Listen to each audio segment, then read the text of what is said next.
Isang kopya ng testamento ni Don Sebastian de Villa, naka-highlight ang eksaktong probisyon na sinabi ng abogado. Sa ibaba nito ay isa pang dokumento, isang detalyadong plano. Mga hakbang kung paano sisirain ang reputasyon ni Gabriel. Ang pag-leak ng disenyo ay phase 1 lang pala. May phase 2, financial sabotage. May phase 3, character assassination. Ang kanyang simpleng pagpapanggap ay nagbigay kay Marco ng perpektong bala. Ang isang probinsyanang manggagamit ay ang perpektong salarin.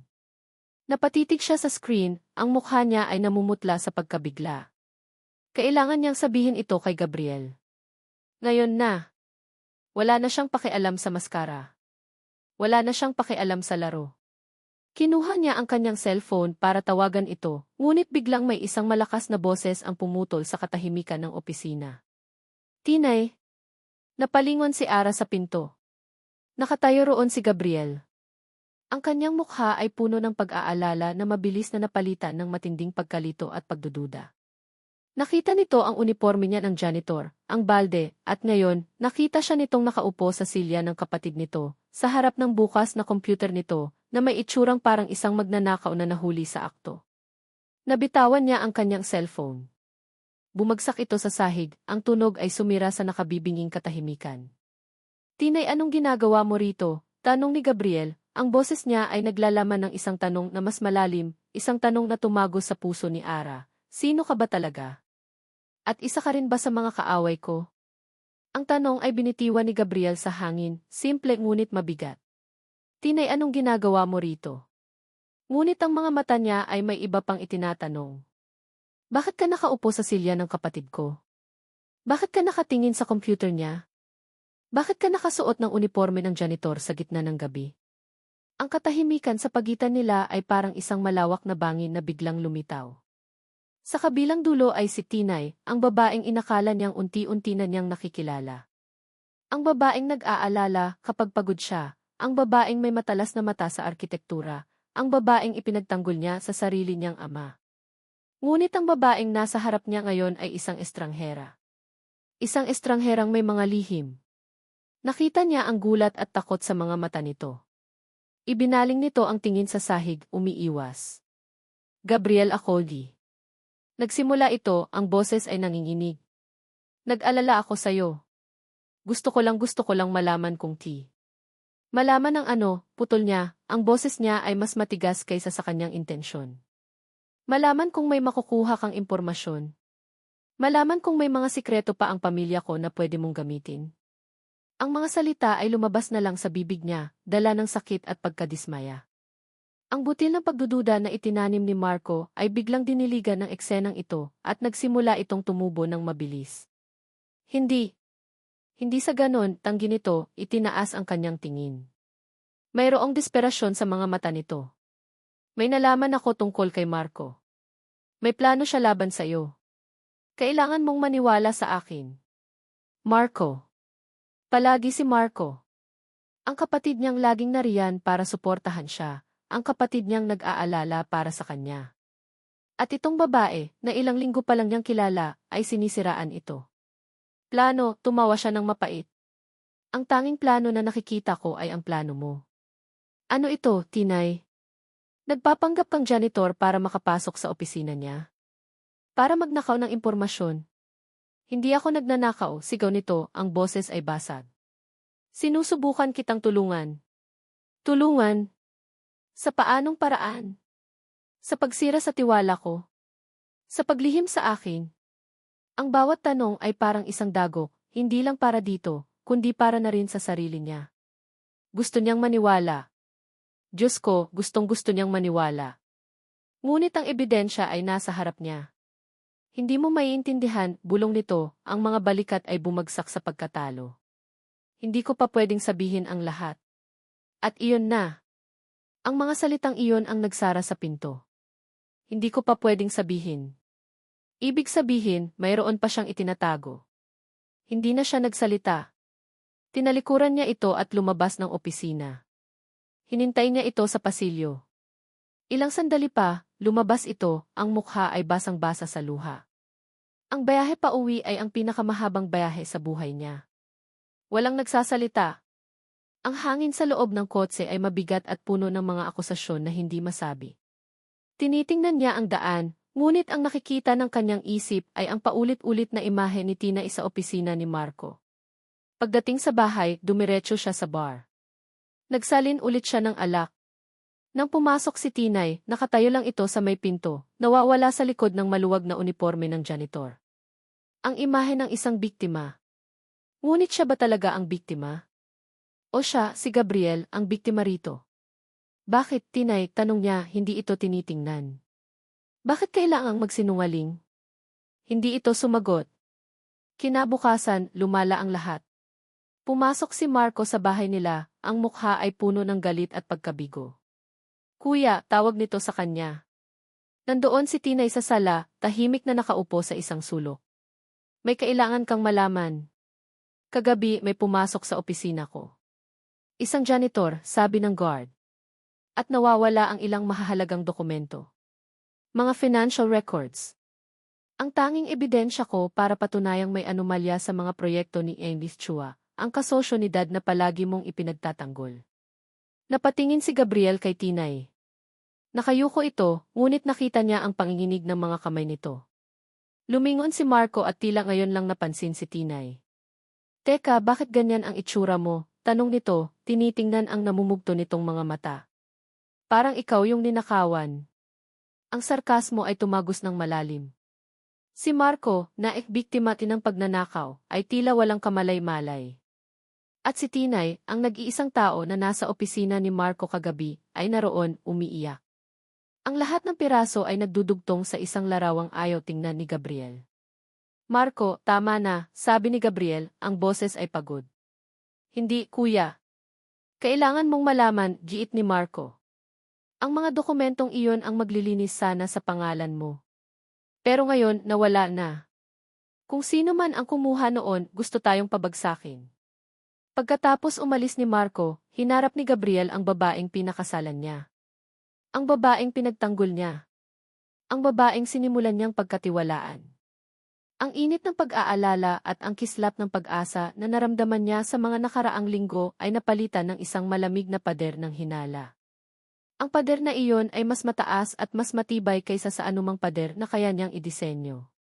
Tinitigan niya ito, ang kanyang puso ay mabigat sa isang damdaming hindi niya panaramdaman dati, isang malalim na pagkabigo. Hindi na kita kilala, sabi niya, ang bawat salita ay isang pako na ibinabaon niya sa kanilang dalawa. Baka nga tama sila, baka pagkakamali ang lahat ng ito.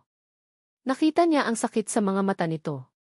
Isang sakit na parang salamin ng sarili niyang nararamdaman.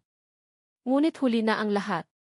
Tinalikuran niya ito at iniwan siyang mag-isa sa sala, kasama ang mga lihim na pilit nitong itinatago. Baka pagkakamali ang lahat ng ito. Ang mga salita ni Gabriel ay isang laso na dahan-dahang kumakalat sa buong sistema ni Ara. Sa loob ng ilang araw, ang kanilang bahay ay naging isang malamig na musolyo. Hindi na sila nag-uusap. Hindi na sila nagtitinginan. Naglalakad sila sa paligid ng isa't isa na parang mga multo, bawat isa ay nakakulong sa sarili nilang bersyon ng impyerno. Ang sakit ay doble para kay Ara. Ang sakit ng pagdududa ni Gabriel at ang sakit ng katotohanang hindi niya masabi. Hawak niya ang alas, ang testamento, ang plano ni Marco. Ngunit kung ilalabas niya ito ngayon, sino ang maniniwala sa kanya? Ang asawang nagsinungaling mula sa simula? Ang probinsiyanang kinahuli sa akto sa loob ng opisina ng kanyang bayaw. Wala siyang magawa kundi maghintay. At sa bawat araw na lumilipas, lalo siyang nilalamon ng kawalan ng pag-asa. Isang gabi, umuwi si Gabriel na amoy alak. Hindi ito ang unang beses, ngunit ngayon, iba. Mayroong isang mapanganib na kislap sa kanyang mga mata, isang anyo ng pagkatalo na hindi pa niya nakikita dati. Inihagis nito ang kanyang briefcase sa sahig. Ang tunog ay umalinggaw sa tahimik na sala. Napatingin ito sa kanya, at sa unang pagkakataon sa loob ng maraming araw, nagsalita ito. Ngunit ang boses nito ay hindi na malambot. Ito ay basag at puno ng kapaitan. Alam mo ba kung anong nangyari ngayon, Tinay? Tanong nito, tumatawa ng walang saya. Inakusahan ako. Inakusahan ang pagnanakaw sa sarili kong kumpanya. Nanlaki ang mga mata ni Ara. Ano? Embezzlement, sabi ni Gabriel, binibigkas ang bawat pantig na para bang isang sumpa. May naglabas ng mga dokumento. Mga peking dokumento. Sinasabing naglipat daw ako ng pondo mula sa Meridian Project papunta sa isang personal na account. At ang nakakatawa? Ang account na iyon nakapangalan sa'yo. Napatayo si Ara, ang kanyang mga binti ay nanginginig. Hindi totoo yan. Gabriel, pakana yan ni Marco. Si Marco na naman, sigaw ni Gabriel, at sa wakas, lumabas ang galit na matagal na nitong kinikimkim. Si Marco ang nagpakita sa akin ng mga dokumento. Siya pa mismo ang nagsabi kay Dad na baka may mali, na baka na-frame up lang ako. Palagi mong sinisisi si Marco. Bakit? Dahil ba nahuli ka niya? Dahil ba nasira niya ang mga plano mo? Wala akong plano, sigaw niya pabalik, ang mga luha ay bumabagsak na sa kanyang mga pisngi. Ang plano ay sa kanya. Gabriel, maniwala ka sa akin. Ngunit ang mga mata ni Gabriel ay sarado na. Ang tiwala ay naging abo. Lumapit ito sa kanya, ang mukha ay 1 pulgada na lang ang layo. Amoy alak ang hininga nito. Maniwala, bulong nito. Paano ako maniniwala sa isang babaeng hindi ko nakilala? Paano ako maniniwala sa isang anino?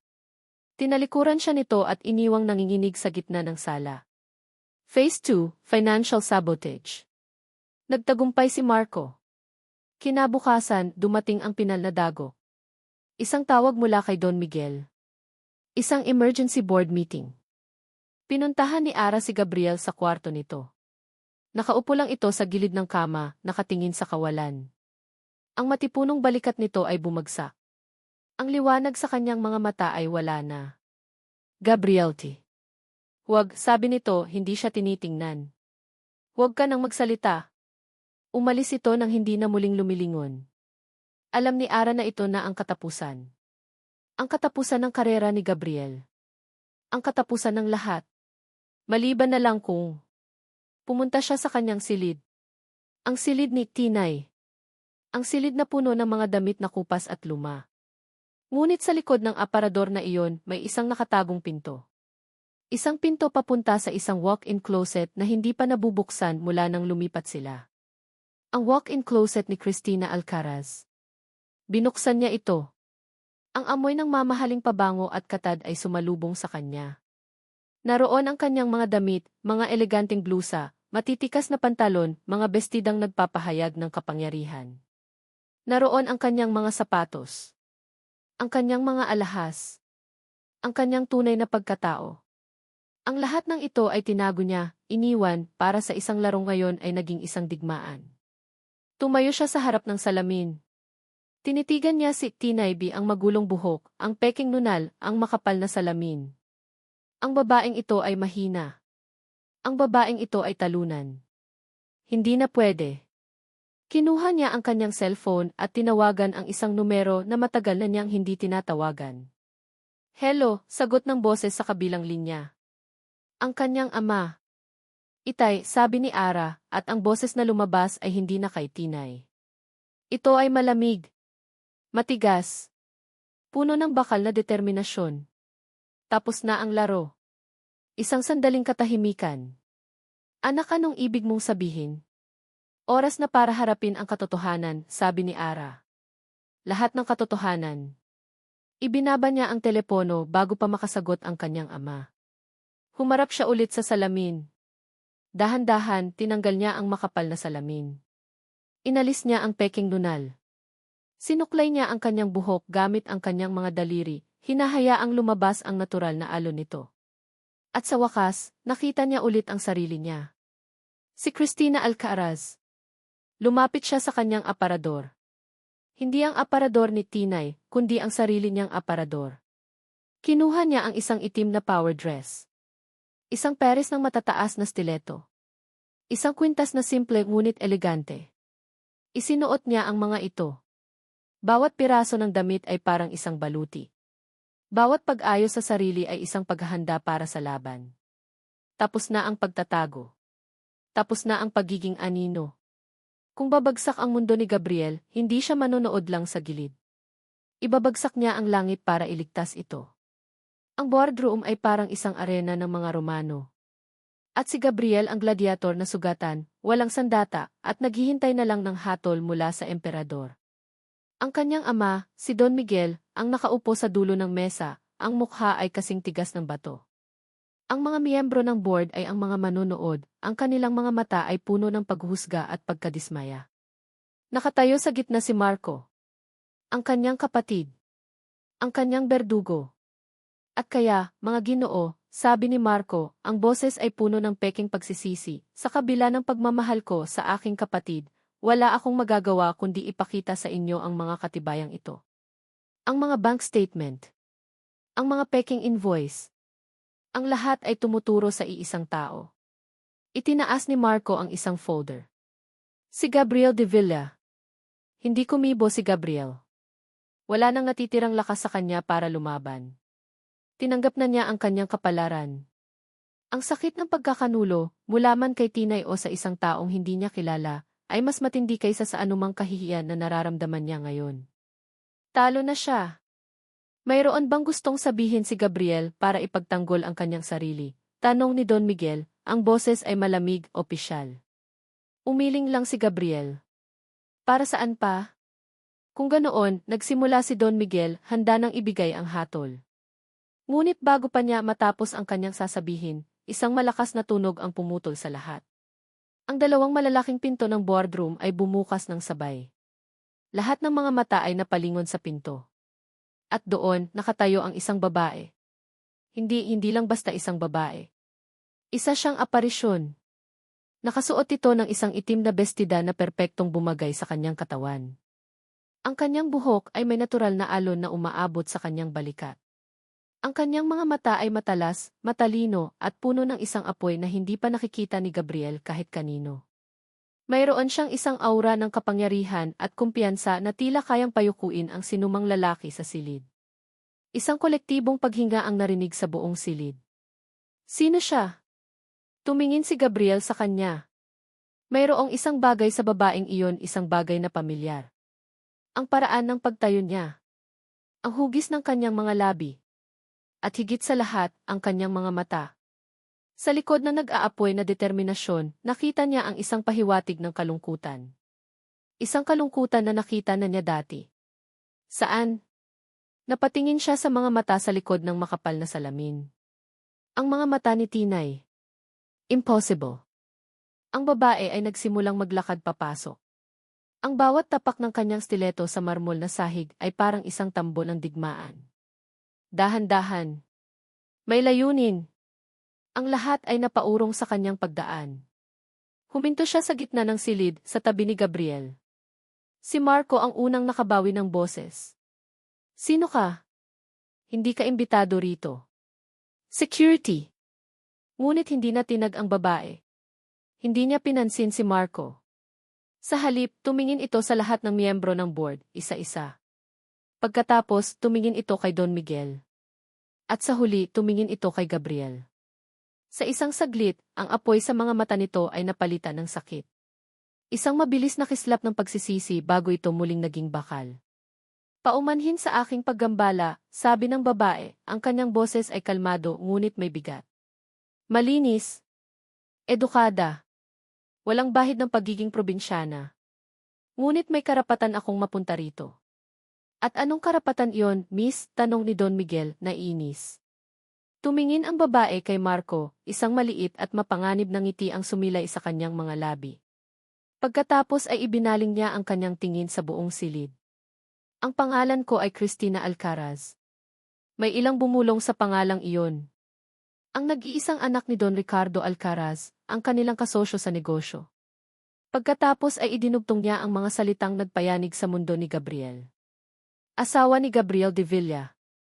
Isang nakabibinging katahimikan. Napatingin ang lahat mula kay Cristina, papunta kay Gabriel, pabalik ulit kay Cristina.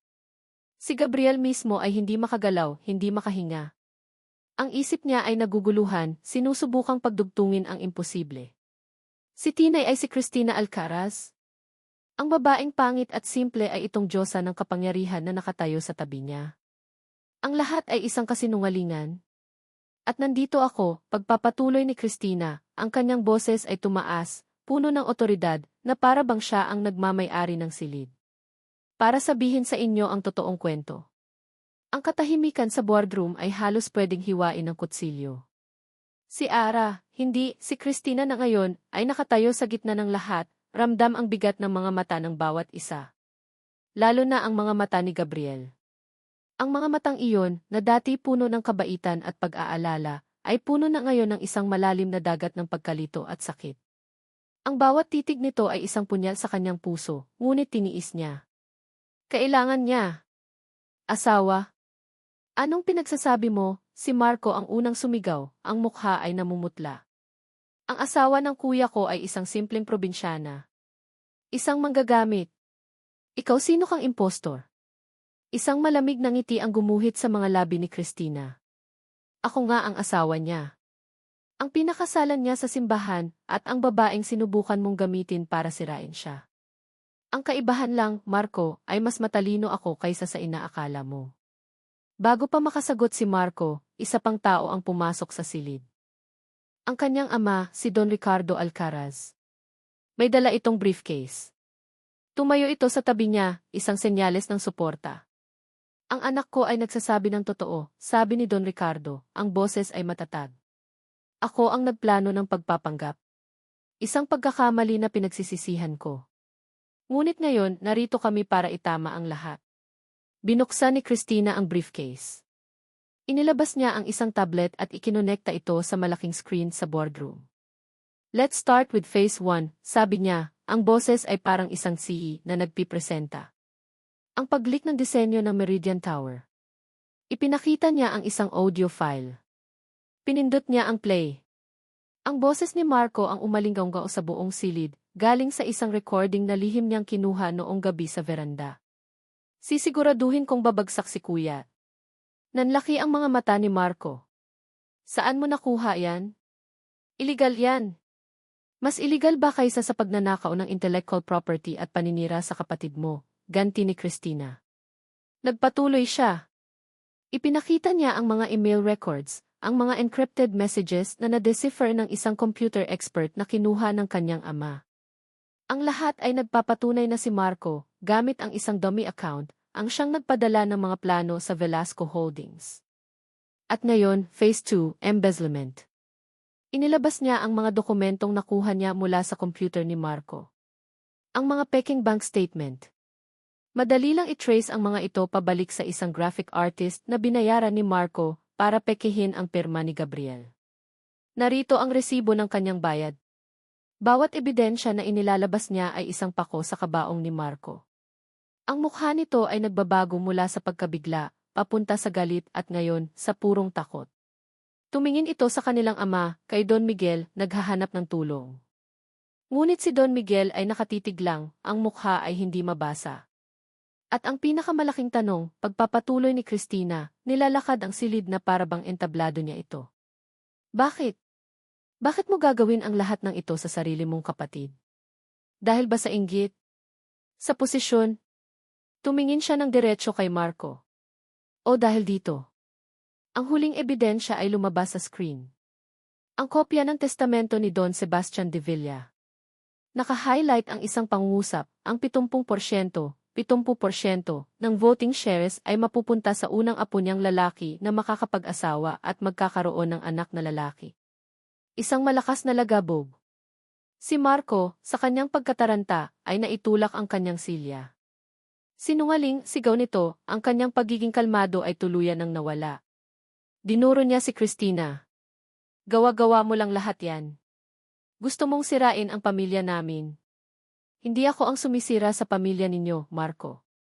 Ikaw, sagot ni Christina, ang boses ay nanatiling malamig. Doon na sumabog si Marco. Ang lahat ng rason ay nawala. Ang kanyang mga mata ay nag-aapoy sa kabaliwan. Napatingin siya sa kanyang ama, na nananatiling tahimik at hindi gumagalaw, na para bang isang hukom na nagmamasid. Ang katahimikang iyon ang tuluyang nagtulak kay Marco sa bangin. Kasalanan ni lahat sigaw niya, ang boses ay basag sa galit at sakit, dinuduro ang sariling ama. Kung hindi di lang sana pinatay din nanay niya, hindi sana tayo aabot de ganito. Isang iglap. Ang buong mundo ay tumigil. Ang mga salitang iyon ay ibinitin sa hangin, mas mabigat kaysa sa lahat ng ebidensyang inilatag ni Christina. Ang bawat tao sa silid ay natigilan. Dahan-dahan, napalingon si Christina kay Don Miguel. Ang matandang lalaki ay napapikit, isang butil ng pawis ang tumulo mula sa kanyang noo. Ngunit hindi kay Don Miguel nakatingin si Christina. Nakatingin siya kay Gabriel. Si Gabriel, na kanina patahimik na nanonood, ay tila binuhusan ng isang baldeng yelo. Ang pagkalito sa kanyang mukha ay napalitan ng isang bagay na mas malala, isang dahan-dahang pag-unawa, isang horror na nagsisimulang mabuo sa kanyang mga mata. Napalingon siya mula sa nagwawalang si Marco, papunta sa namumutlang si Don Miguel, at sa huli, papunta sa kanya. Kay Christina. Ang kanyang mga mata ay nagtatanong. Isang tanong na hindi na kailangan ng mga salita. Pinatay ang nanay niya?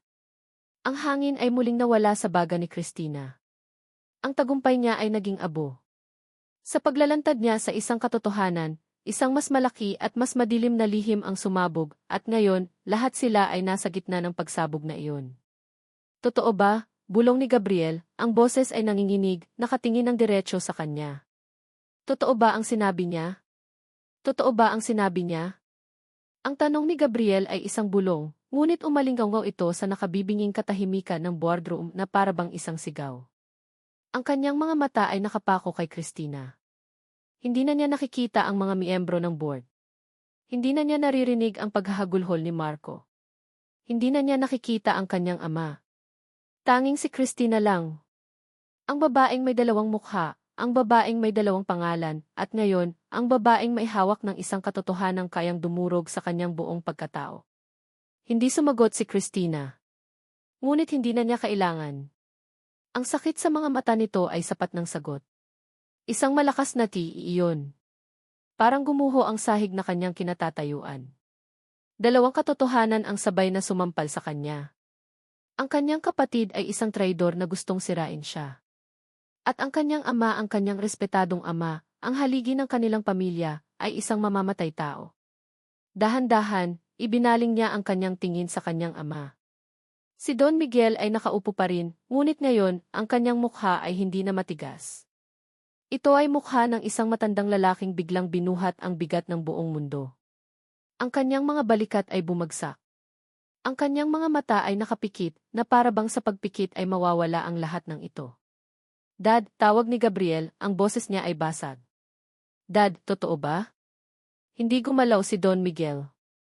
Tumingin si akin, sigaw ni Gabriel, sa unang pagkakataon ay nawala ang lahat ng kontrol. Ang sigaw na iyon ay puno ng sakit, ng galit, ng pagkabigo. Sabihin si akin din totoo.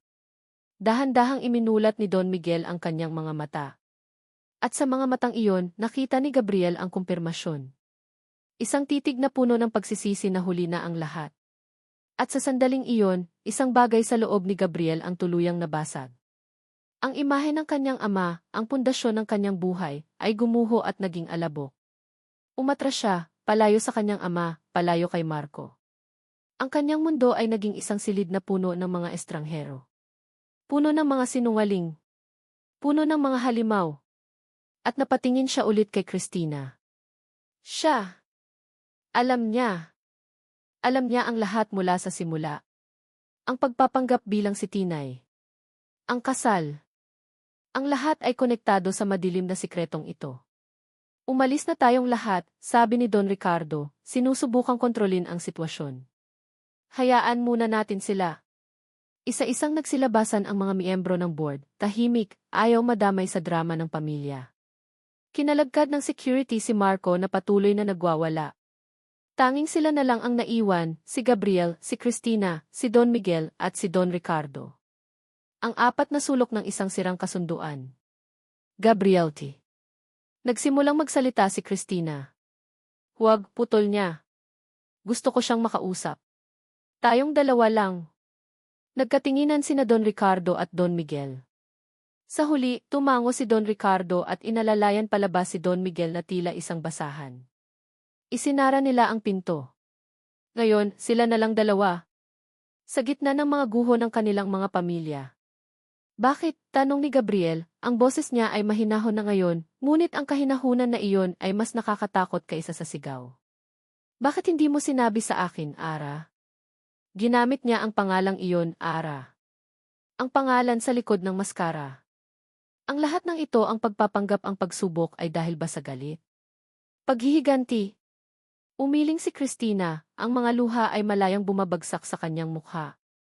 Hindi. Sa simula, may galit. Ngunit ang kasunduan ay para sa kanya, tumuro siya sa labas, patungkol sa kanyang ama. Para sa utang na loob na hindi ko maintindihan. Nagpanggap ako dahil ayokong matali sa'yo. Gusto kong ikaw ang sumuko. Gusto kong patunayan na katulad ka lang ng iba. Pero pero ano? Pero hindi ka ganoon, Gabriel, sabi niya, ang boses ay basag. Hindi ka ganoon. At habang tumatagal, habang nakikilala kita, ang laro ay naging totoo. Ang nararamdaman ko naging totoo. Ang pag-amin na iyon ay dapat nagdulot ng kilig. Ngunit ngayon wala itong epekto. Ang sakit ay masyadong malalim. Naging totoo, ulit niya. Paano magiging totoo ang isang bagay na nagsimula sa isang napakalaking kasinungalingan? Ang bawat ngiti mo ba bilang tinay, kasinungalingan? Ang bawat pag-aalala, kasinungalingan? Ang bawat sandali, lahat ba iyon ay bahagi ng isang plano? Hindi, tanggi niya. Ang nararamdaman ko para sa iyo ang tanging totoong bagay sa lahat ng ito. Lumapit siya. Sinubukan siyang hawakan. Umatras si Gabriel. Huwag mo akong hawakan, sabi niya, at ang mga salitang iyon ay parang sampal sa mukha ni Christina. Ang sakit sa mga mata nito ay hindi niya kayang tingnan. Ngunit kailangan niya. Alam kong nasaktan kita, sabi ni Christina, ang kanyang boses ay isang bulong na puno ng pagsisisi. Alam kong wala akong karapatang humingi ng tawad ngayon. Pumunta siya sa mesa at kinuha ang isang bagay mula sa kanyang daliri. Ang kanilang singsing pangkasal. Ang simbolo ng kanilang kasal na binuo sa pundasyon ng mga lihim. Inilahad niya ito sa kanya. Hindi ko hihilingin ang pagpapatawad mo, Gabriel, sabi niya, tinitingnan siya ng diretso sa mata. Dahil alam kong hindi mo pa kayang ibigay. Hihintayin kong mahanap mo iyan sa puso mo. Kung mayroon pang ang natitira para sa akin. Tumalikod siya. Aalis na ako. Bawat hakbang niya palayo ay parang isang suntok sa sikmura ni Gabriel. Isang bahagi niya ay gustong sumigaw, pigilan siya, yakapin siya. Ngunit ang mas malaking bahagi niya ay paralisado. Durog. Pinanood niya lang siyang maglakad palayo, buksan ang pinto, at mawala sa kanyang paningin. Naiwan siyang mag-isa sa boardroom, napapaligiran ng katahimikan at ng mga guho ng kanyang buhay. Wala na siyang kapatid. Wala na siyang ama na tinitingala. At ang babaeng minahal niya ay wala na rin. Lumipas ang 6 na buwan. Ang panahon ay may sariling paraan ng paghilom ng mga sugat, ngunit ang mga peklat ay nananatili, isang paalala ng sakit na nagdaan. Para kay Gabriel, ang mga buwang iyon ay isang mahabang paglalakbay sa dilim. Ang eskandalo sa De Villa Corporation ay naging laman ng mga balita, ngunit mabilis ding namatay. Si Marco ay ipinadala sa ibang bansa, malayo sa anumang kapangyarihan, isang desisyon na mas mabuti kaysa sa isang kasong sisira ng tuluyan sa kanilang pangalan. Si Don Miguel ay voluntaryong nag-resign bilang ipinasa ang pamumuno sa isang professional board. Ang matandang De Villa ay ginugol ang kanyang mga araw sa loob ng kanilang mansyon, isang bilanggo ng sarili niyang pagsisisi. Minsan, sinubukan siyang kausapin ng kanyang ama. Anak, patawarin mo ako. Dad, puto ni Gabriel, hindi galit, ngunit pagod.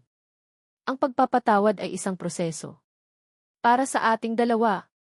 Ibinuhos ni Gabriel ang kanyang sarili sa trabaho. Kinuha niya ang mga proyektong maliliit, malayo sa kumpanya. Mga bahay. Mga parke. Mga bagay na nagbibigay buhay, hindi lang basta anino ng bakal at salamin. Sa bawat linyang iginuguhit niya, unti-unti niyang binubuo muli ang kanyang sarili. Sa kanyang pag-iisa, paulit-ulit na bumabalik sa isip niya si Ara. Ang dalawang mukha nito, si Tinay, ang babaeng sumubok sa kanyang pasensya, at si Christina, ang babaeng sumagip sa kanya. Sa simula, ang alaala ay puno ng sakit at pagkakanulo. Ngunit habang lumilipas ang panahon, ang galit ay napapalitan ng pag-unawa. Nagsinungaling ito. Ngunit bakit? Dahil sa isang kasundo ang hindi nito gusto. Dahil sa isang lihim na hindi nito kasalanan. At sa huli, nang makita niyang nasa panganib siya, isinakripisyo nito ang lahat, ang kanyang mga lihim, ang kanyang kaligtasan, para iligtas siya. Ang pag-ibig, kahit nagsimula sa laro, ay nagbunga ng isang tunay na sakripisyo. At iyon ang hindi niya kayang itapon.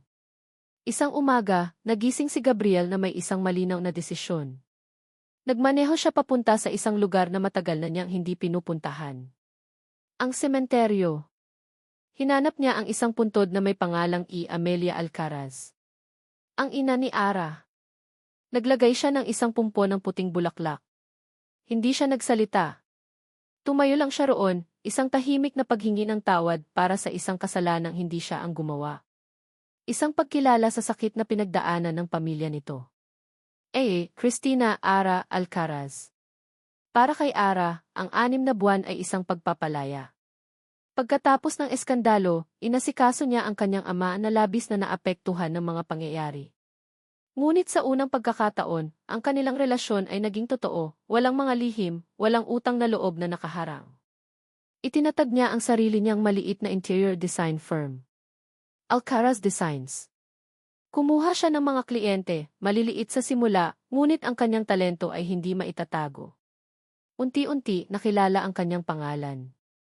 Ang bawat espasyong kanyang dinidisenyuhan ay puno ng init at buhay, isang salamin ng pusong naghihilom. Hindi niya iniisip si Gabriel. Iyon ang kasinungalingang sinasabi niya sa sarili araw-araw. Ngunit sa gabi, sa katahimikan ng kanyang apartment, ang alaala nito ay isang aninong laging nariyan. Ang kabaitan nito. Ang pasensya nito. Ang sakit sa mga mata nito noong huli silang nagkita. Hawak pa rin niya ang singsing nito. Nakatago sa isang maliit na kahon sa tabi ng kanyang kama. Isang simbolo ng isang pag-ibig na nasira bago pa man ito tuluyang mabuo. Isang araw, habang nasa isang construction site siya sa may Tagaytay, isang maliit na rest house na may tanawin ng lawa, naramdaman niyang may nakatingin sa kanya. Lumingon siya. At doon, sa gitna ng alikabok at ingay ng pagtatayo, nakatayo si Gabriel. Mas payat ito. May kaunting balbas.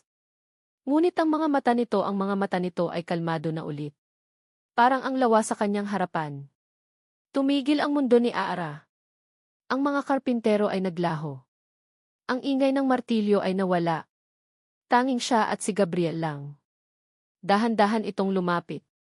Walang ngiti. Walang drama. Tanging isang tahimik na presensya na puno ng kahulugan. Huminto ito sa harap niya. Walang nagsalita sa loob ng 1 minuto. Pinagmasdan lang nila ang isa't isa, sinusubok na basahin ang 6 na buwan ng sakit at pagbabago sa kanilang mga mukha. Si Gabriel ang unang bumasag sa katahimikan. Hindi siya nagsalita.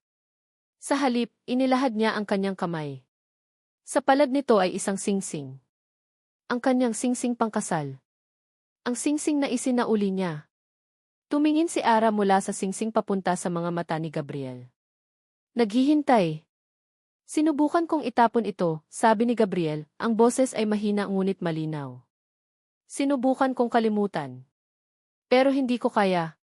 Dahil ang kasinungalingan, gaano man kalaki, ay hindi kayang burahin ang katotohanan. At ano ang katotohanan? Tanong ni Ara, ang boses ay nanginginig. Ang katotohanan ay minahal kita bilang si Tinay, sabi ni Gabriel. At mas minahal kita nang makilala ko si Cristina. Ang katotohanan ay sinubukan mo akong sirain, pero sa huli, ikaw din ang nag-iisang taong sumagip sa akin. Lumapit pa ito ng isang hakbang. Tapos na ang mga laro, Ara. Tapos na ang mga lihim. Kinuha niya ang kamay ni Ara. Marahan niyang isinuot pabalik ang singsing sa daliri nito. Perpekto pa rin ang sukat. Gusto kong magsimula ulit, bulong ni Gabriel, ang kanyang mga mata ay nagsusumamo. Walang maskara. Walang sikreto. Tayo lang. Pwede ba? Isang butil ng luha ang pumatak mula sa mata ni Ara. Ngunit sa pagkakataong ito, hindi ito luha ng sakit, kundi luha ng pag-asa. Dahan-dahan tumango siya. Isang maliit na ngiti ang sa wakas ay sumilay sa mga labi ni Gabriel. Ang ngiting iyon ay parang pagsikat ng araw pagkatapos ng isang napakahabang gabi. Magkahawak kamay, sabay nilang tiningnan ang itinatayong bahay sa kanilang harapan, isang pundasyong hubad, naghihintay na mabuo, naghihintay na mapuno ng buhay. Tulad nila. Sa likod nila, ang malawak na lawa ay kumikinang sa ilalim ng araw, isang pangako ng isang bagong simula. At dito nagtatapos ang kwento ni na Christina at Gabriel. Maraming salamat, mahal kong tagapakinig, sa iyong pagsubaybay at pagsama sa amin sa bawat kabanata ng kanilang paglalakbay. Mula sa unang araw ng kanilang kasunduan hanggang sa huling sandali ng kanilang bagong simula, naramdaman namin ang inyong presensya. Habang isinusulat ko ang kwentong ito, naging malapit sa aking puso ang bawat karakter. Naramdaman ko ang sakit ni Ara sa likod ng kanyang maskara, ang bigat na pasa ni Gabriel sa kanyang mga balikat, at ang kanilang pagnanais na makahanap ng katotohanan sa isang mundong puno ng kasinungalingan. Nais kong ibahagi ang isang kwento na hindi lang tungkol sa kilig at romansa, kundi tungkol din sa mas malalim na aspeto ng pag-ibig, ang pagpapatawad, ang pagtanggap, at ang tibay ng loob na bumangon mula sa pagkakamali. Ang pag-ibig na tunay ay hindi perpekto. Minsan, nagsisimula ito sa maling paraan. Minsan, nasusubok ito ng mga lihim at nasasaktan ng mga pagdududa. Ngunit ang aral na nais iwan ni Ara at Gabriel ay ito, hanggat may natitirang pag-asa at may pusong handang magpatawad, laging may pagkakataong magtayo ng isang bagong simula. Ang pinakamatibay na pundasyon ay hindi yung walang bitak, kundi yung binuo muli ng may katapatan at pag-unawa. Umaasa ako na ang kwentong ito ay nag-iwan ng isang mainit na pakiramdam sa inyong mga puso. Nais naming marinig ang inyong mga saloobin. Ano ang inyong paboritong eksena? Anong aral ang pinakapumatak sa inyo? Huwag kayong mag-atubiling iwanan ang inyong mga komento sa ibaba. Ang inyong mga boses ay musika sa aming mga tainga. Muli, mula sa kaibuturan ng aking puso, maraming salamat. Hanggang sa ating susunod na kwento.